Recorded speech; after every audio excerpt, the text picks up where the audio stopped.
ये मानने की आदत हो चुकी थी कि ऑनलाइन ठगी का शिकार वही लोग होते हैं जिन्हें तकनीकी समझ नहीं होती, जो कमज़ोर होते हैं या जिन्हें आसानी से डराया जा सकता है। लेकिन अब जो खबर सामने आई है उसने इस सोच को पूरी तरह से तोड़ दिया है। एक आईजी रैंक के पूर्व वरिष्ठ पुलिस अधिकारी के साथ करोड़ों रुपए की साइबर ठगी हुई और ये मामला यही नहीं रुका। ठगी से टूटे अधिकारी ने 12 पन्नों का एक नोट लिखकर कार्रवाई की मांग की और खुद को गोली मार ली। ये घटना सिर्फ एक व्यक्ति की कहानी नहीं बल्कि पूरे देश के लिए एक हाई अलर्ट है कि साइबर अपराध अब उस स्तर तक पहुंच चुका है जहां वो सिस्टम के सबसे मजबूत माने जाने वाले लोगों को भी घुटनों पर ले आया है।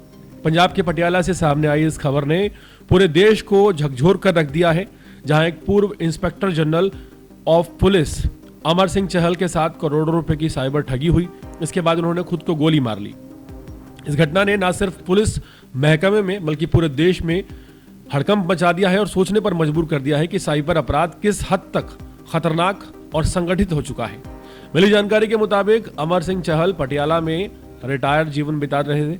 अचानक उस वक्त हड़कंप मच गया जब उन्होंने अपने सुरक्षा कर्मी के रिवॉल्वर से खुद के पेट में गोली मार ली।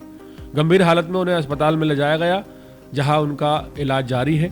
गोली चलाने से पहले उन्होंने 12 पन्ने का एक लंबा नोट लिखा जिसे उन्होंने पंजाब पुलिस के शीर्ष अधिकारियों के नाम संबोधित किया है। इस नोट में चहल ने दावा किया है कि उनके साथ करीब 8 करोड़ 10 लाख रुपए का ऑनलाइन फ्रॉड हुआ है। इसमें लगभग 7 करोड़ रुपए उन्होंने उधार लिए थे। यानी कि इस ठगी का असर सिर्फ उनकी निजी आर्थिक स्थिति तक सीमित नहीं रहा बल्कि इससे कई और लोग भी प्रभावित हुए। नोट में उन्होंने बताया कि साइबर ठगों ने किस तरह डिजिटल प्लेटफॉर्म्स, फर्जी डैशबोर्ड और भरोसेमंद दिखने वाले माध्यमों के जरिए उन्हें जाल में फंसाया। सबसे अहम और डराने वाली बात यह है कि अमर सिंह चहल कोई आम नागरिक नहीं थे। वो वर्षों तक पुलिस की सेवा में रहे, अपराधियों के तौर तरीकों को समझते रहे और कानून व्यवस्था के शीर्ष स्तर पर काम कर चुके थे। इसके बावजूद साइबर ठगों ने उन्हें मानसिक और आर्थिक रूप से इस कदर तोड़ दिया कि उन्होंने ये आत्मघाती कदम उठाया। यह घटना इस बात का साफ संकेत है कि साइबर अपराध अब किस अनुभव और किस समझ से काम कर रहा है। अपने नोट में चहल ने ठगी का जिक्र नहीं किया है बल्कि अपने परिवार की सुरक्षा को लेकर भी चिंता जताई है। साथ ही उन्होंने इस पूरे मामले की निष्पक्ष और गहन जांच की मांग की है ताकि दोषियों तक पहुंचा जा सके। पुलिस ने मामले की जांच शुरू कर दी है और साइबर फ्रॉड से जुड़े सभी पहलुओं की पड़ताल गहराई से की जा रही है। यह घटना ऐसे समय में सामने आई है जब देश में डिजिटल लेन देन और ऑनलाइन प्लेटफॉर्म का इस्तेमाल तेजी से बढ़ रहा है। हर साल हजारों करोड़ रुपए साइबर फ्रॉड के मामले सामने आते हैं, लेकिन अधिकतर मामलों में आरोपी या तो पकड़ से बाहर रहते हैं या कार्रवाई में लंबा वक्त लग जाता है।